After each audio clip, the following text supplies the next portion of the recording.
Today, you will hear the testimony of Youssef Khalil, a young American of Palestinian origin who carried two almost unbearable pains: a silent depression that consumed him every day, and anger against Christianity, which left in him an emptiness that nothing seemed to fill. He dove into radical ideologies, trying to give meaning to his existence, but only found even more darkness. Until one unexpected encounter happened. Before an audience during a debate with Charlie Kirk, Youssef believed he was going to expose his convictions. But on that stage, something began to change. What seemed to be just an intellectual clash became the beginning of a story marked by a supernatural experience and a miracle that transformed his life forever. And before we dive into this overwhelming testimony, take a moment to make sure you are already subscribed here to the channel, show your support with a like, and tell me in the comments where you are watching from. That way, together, we can share stories that transform lives. I grew up in a strict Muslim home where every word, every gesture seemed loaded with rules and expectations I could not bear. From a very young age, I was taught that the West was corrupt, that Christianity was an enemy, and that I needed to protect my faith by attacking everything that seemed to contradict it. When I was still a child and teenager, this idea was planted like a seed, and over time it grew like a crooked tree inside me. I saw my classmates at school laughing, talking, living a normal life in the United States. But inside I felt out of place, as if I did not belong anywhere.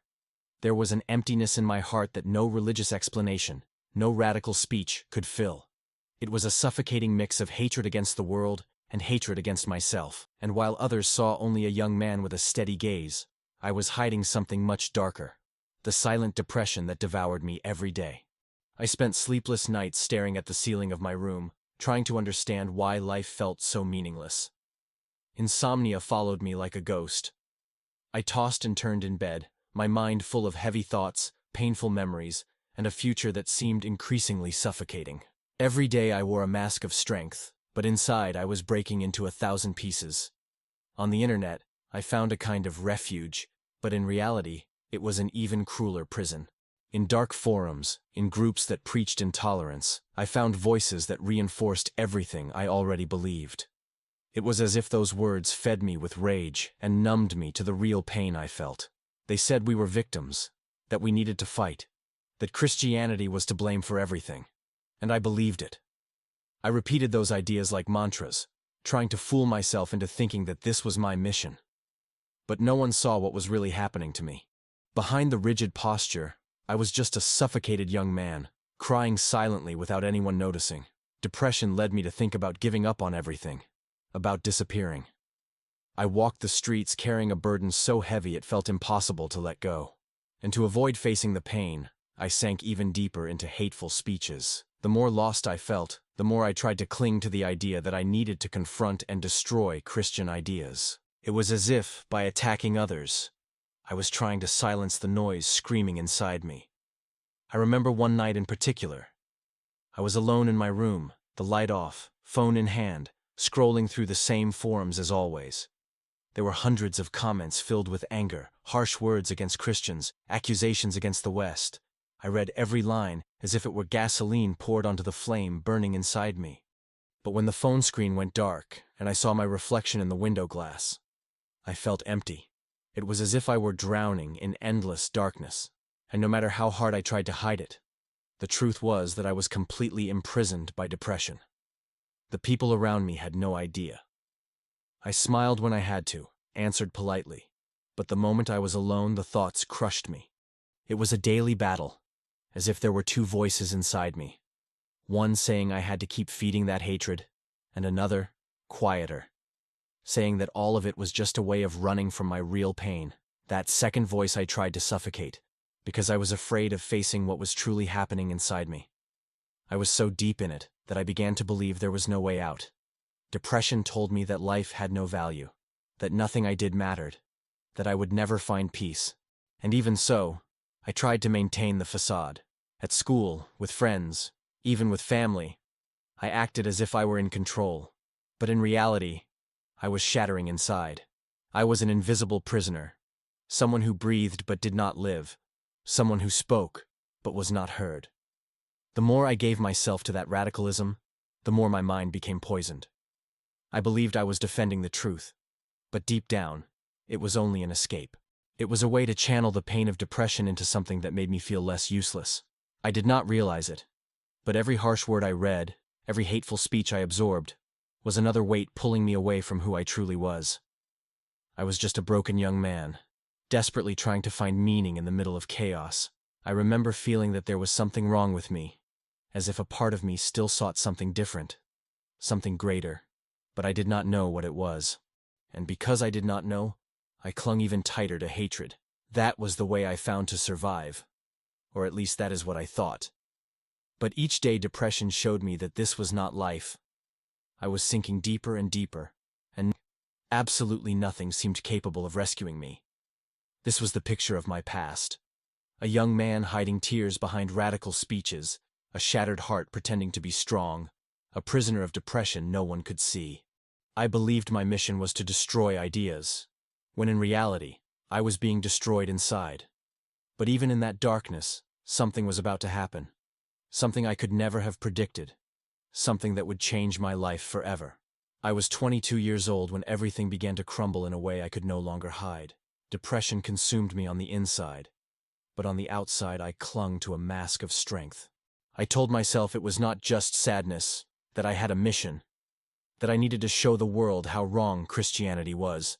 That was the armor I wore every day to avoid facing the real pain. Then, when I heard that Charlie Kirk would be at an event in my city in Texas, something inside me burned.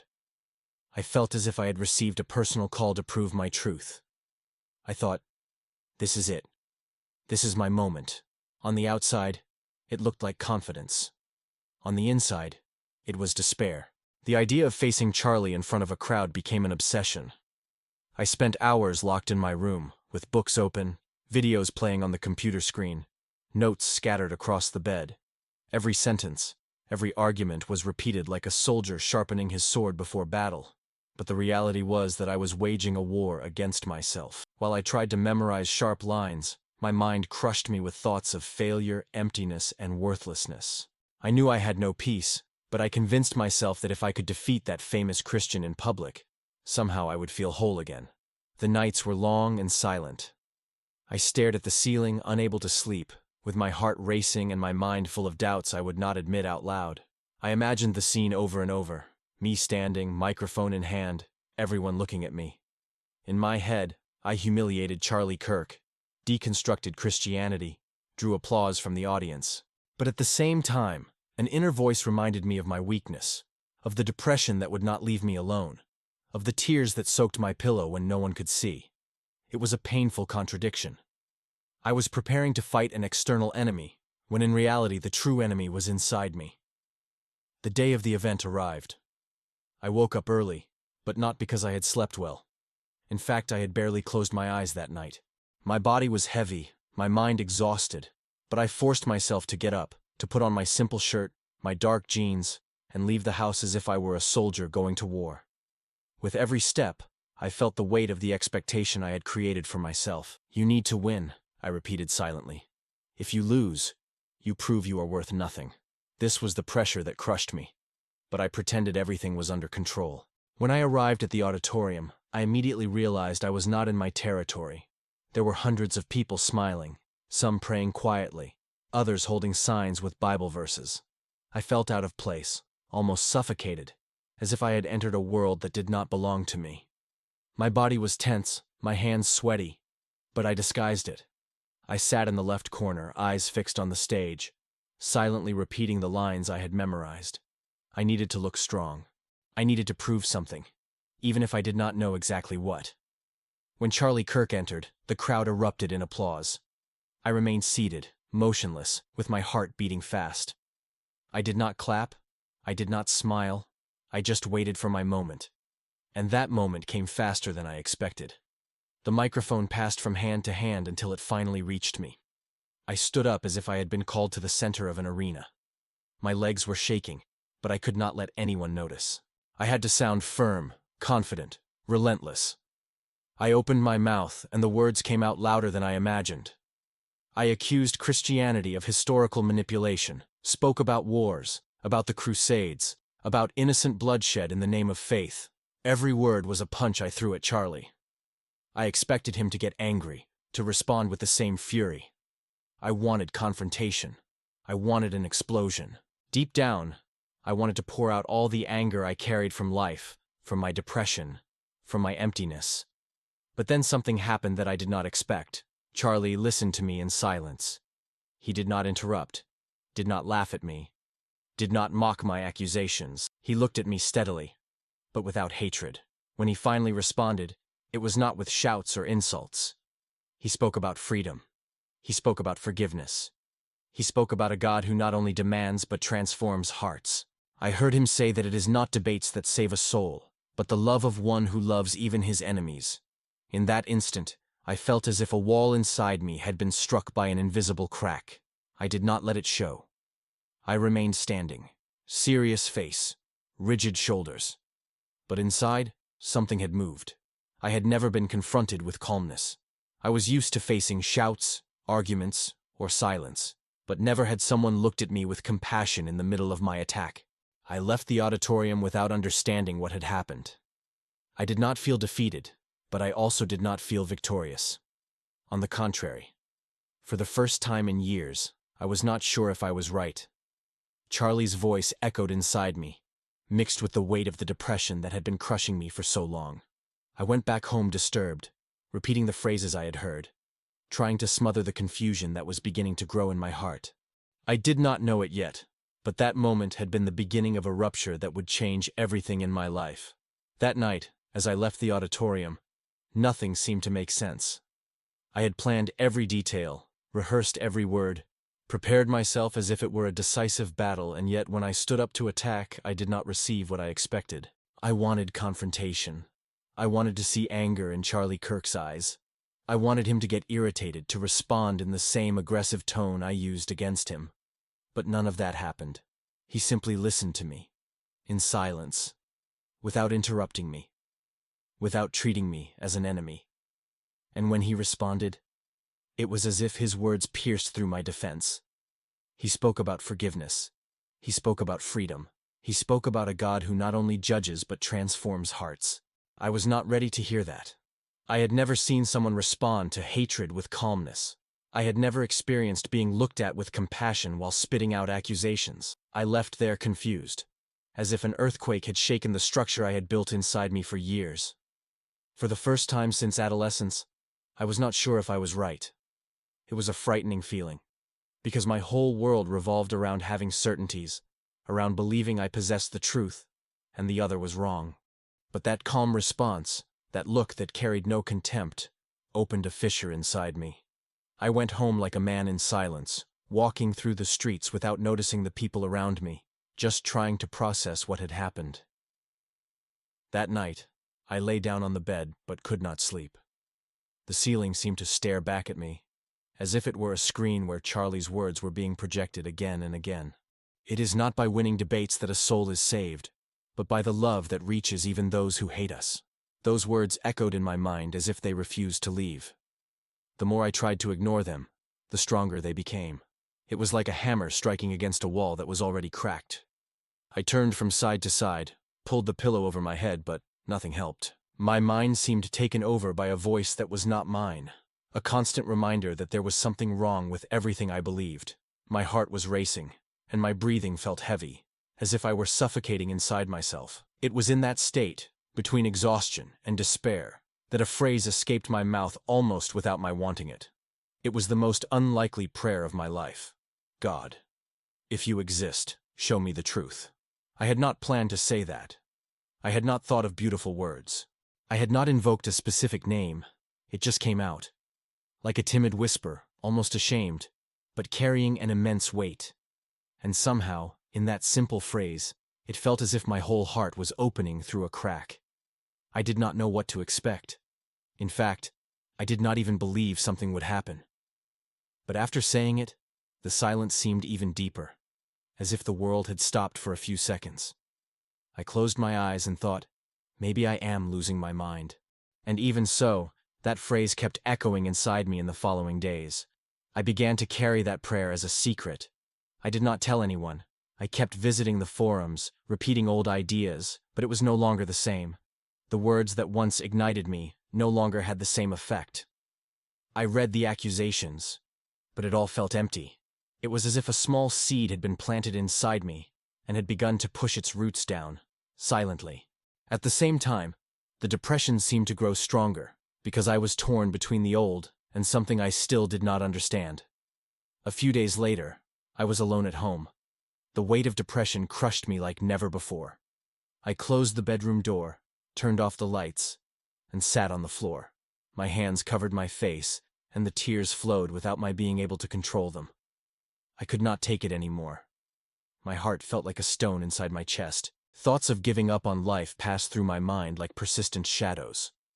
It was in that moment, in the middle of silence and despair, that something happened, which changed everything. I got up to go to the bathroom, maybe in an attempt to wash myself and pull myself together.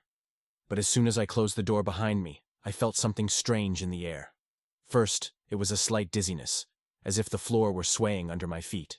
I placed my hands on the sink to support myself, took a deep breath, but the sensation grew stronger. And then, suddenly, I was no longer alone in that place. A presence filled the room. The light did not come from a lamp. It did not come from outside. It was as if an intense brightness appeared from nowhere and filled all the space around me. It was not blinding, but at the same time impossible to ignore. It was a light that had warmth, that seemed to carry life within it. I fell to my knees without strength, with tears now streaming like a river. My body was heavy, but my soul felt light, as if it were being lifted by something invisible. Then I heard my name. Not in Arabic, not the way my parents always called me, but in a different way. With a voice that went through everything inside me. Youssef. Deep in my heart I knew who it was. I needed no explanations, no introductions. I knew it was Jesus. That voice carried an authority that did not impose fear, but freedom. It was as if each syllable broke a chain that had imprisoned me for years. And the next words changed my story forever. I did not come to destroy, but to set you free. In that instant, the weight of the depression that had crushed me began to disappear. It was as if tons of darkness were being pulled out of my chest. I sobbed. I cried like I had never cried before.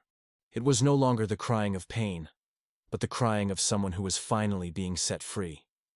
The heart that once felt like stone now burned with a warmth I had never felt.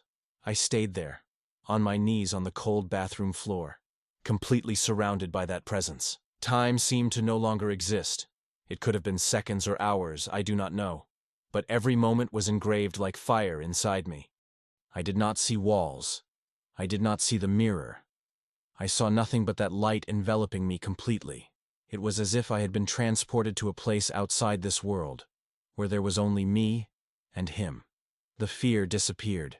The emptiness that had accompanied me since adolescence was filled in a single instant. The depression that had imprisoned me for years lost its power. For the first time, I felt peace. Not a fleeting peace, like when I tried to distract myself with forums or ideologies, but a deep peace that seemed to touch every part of my being. I knew, without a shadow of doubt, that it was not imagination, it was not hallucination, it was real. Jesus had spoken to me.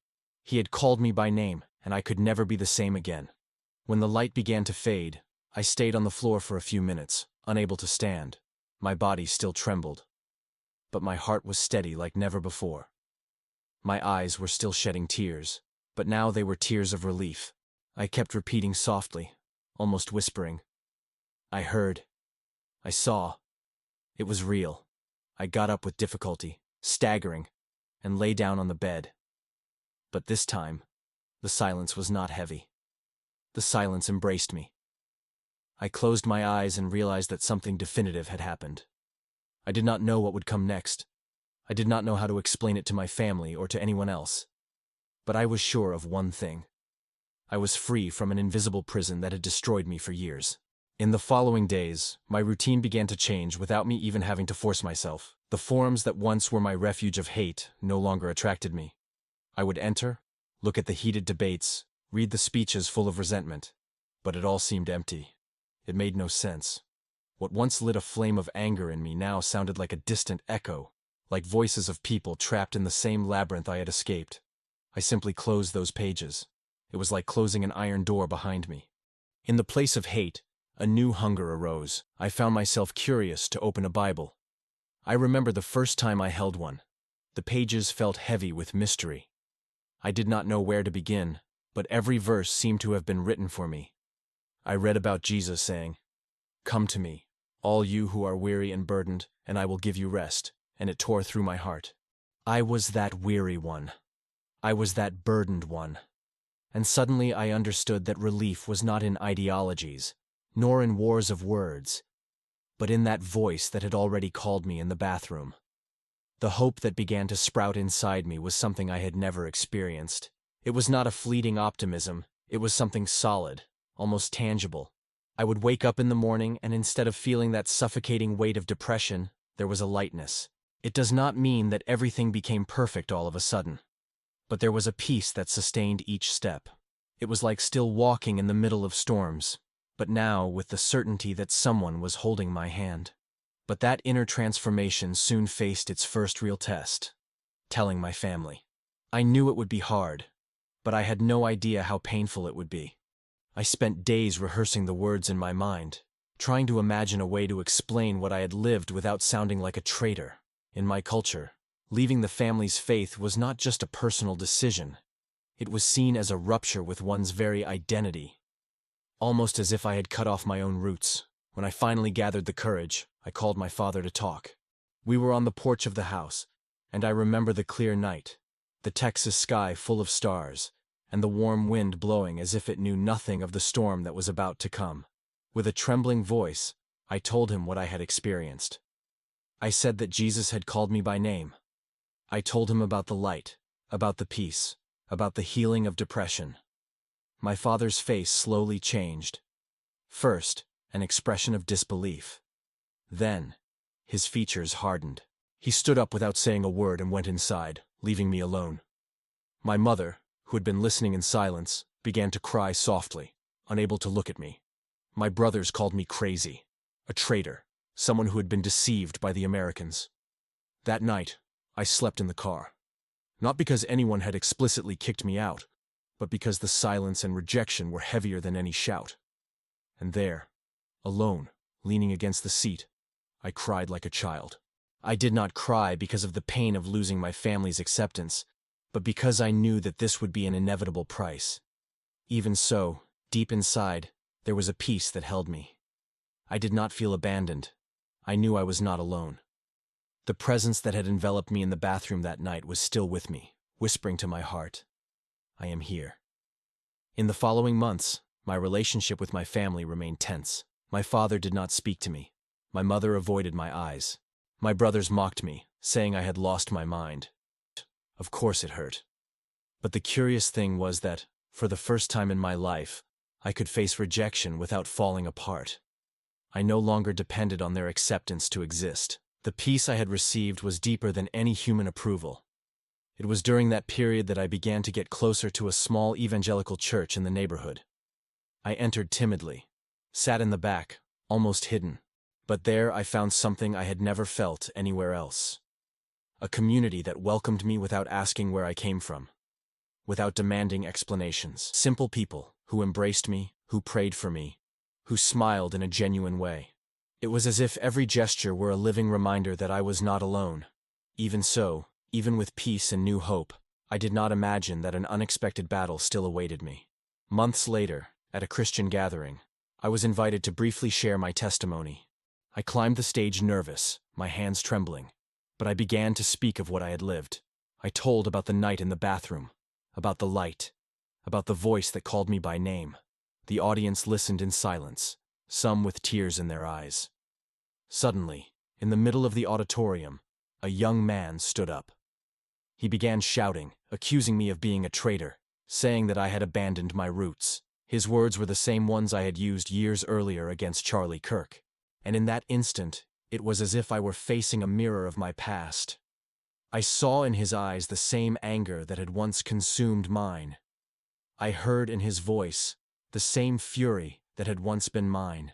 For a few seconds, I felt a chill run through my body.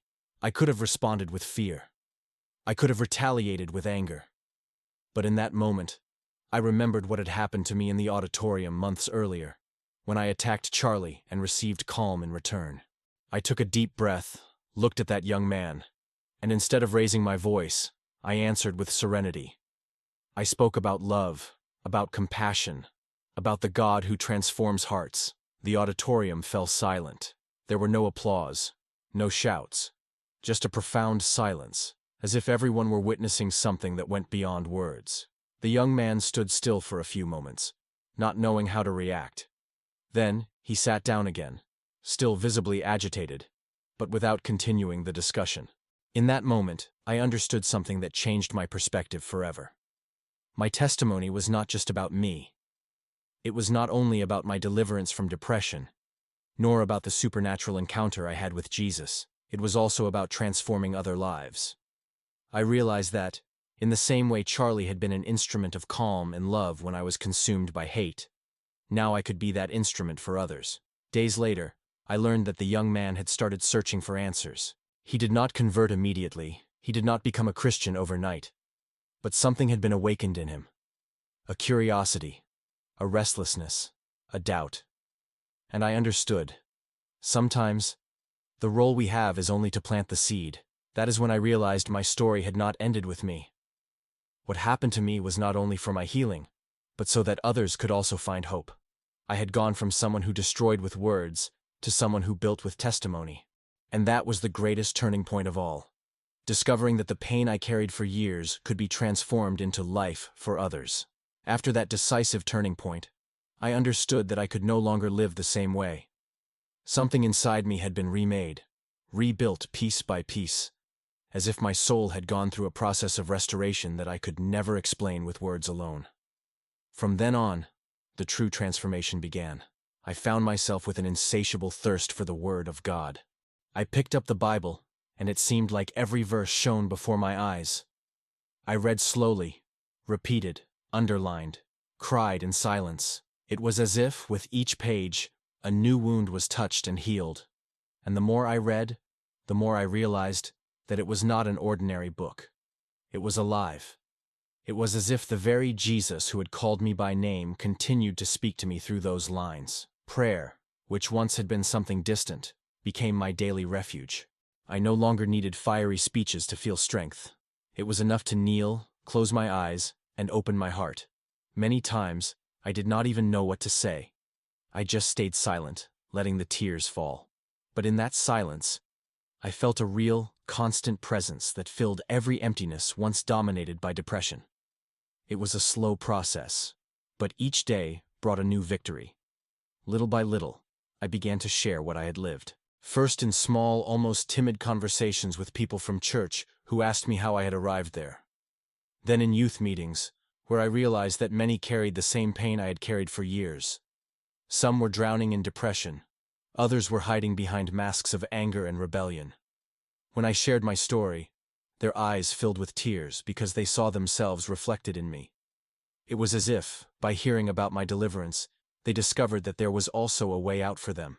That is how the courage to record videos was born. I knew I had something to say, not to show off, but to extend a hand to those still chained by the same bonds that had once imprisoned me.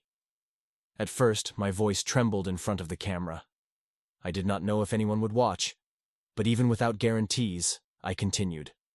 I recorded every word with the conviction that if only one person were reached, it would already be worth it. And the testimonies began to come in. People commenting that they had decided to give up on life, but after hearing my story, they felt hope again. Young people confessing they had been living with hatred in their hearts, but after hearing about my encounter with Jesus, they decided to pursue the same path of freedom. Every time I spoke, every time I recalled the past and showed the transformation, I felt as if an old wound was being closed. It was a continuous process of healing. I was not only someone who had been saved from extremism, I was someone who had been freed from the invisible prison of depression and emptiness. And that freedom was not only for me, it was a living testimony, so that others could also discover that there is no pain so deep that it cannot be transformed. Looking back at my story, I learned that no one is ever too far to be reached by God. I am living proof of that. I was a lost young man, consumed by hate, drowned in silent depression. But Jesus called me by name. And when He calls, everything changes. Anger turns into peace. Depression turns into hope. Loneliness turns into presence. What once was death becomes life, and what seemed lost becomes testimony. That is the power of a real transformation, one that begins on the inside and spreads to everything around it. The testimony of Youssef Khalil shows us that there is no darkness so deep that the light of Christ cannot break through. Maybe you also carry hidden pain, scars from the past, or are silently living a battle against depression and emptiness. But today, the same voice that called Youssef by name is also calling you. If deep in your heart you desire to take this step of faith, make right now the most important declaration of your life. Wherever you are, say out loud, "I accept Jesus as Lord and Savior of my life." And to make this act of faith public, write here in the comments the phrase, "I accept Jesus." This may be the decision that will change your story forever. And if this message touched you, do not forget to subscribe to the channel, activate the notification bell, and leave your like on this video. This helps more people hear stories of hope and transformation like this one. And if you made it to the end, also leave in the comments the phrase, "I love Jesus." It will be moving to see our community united in this declaration of faith. And get ready, because the next video is already appearing on the screen, and it is simply powerful. Ex-Muslim Imam faces death after following Jesus through Charlie Kirk videos. Real Christian testimony. Prepare your heart, because you will be amazed at the power of God moving in places where faith once seemed impossible. Click now and continue with us on this journey of transformation and hope.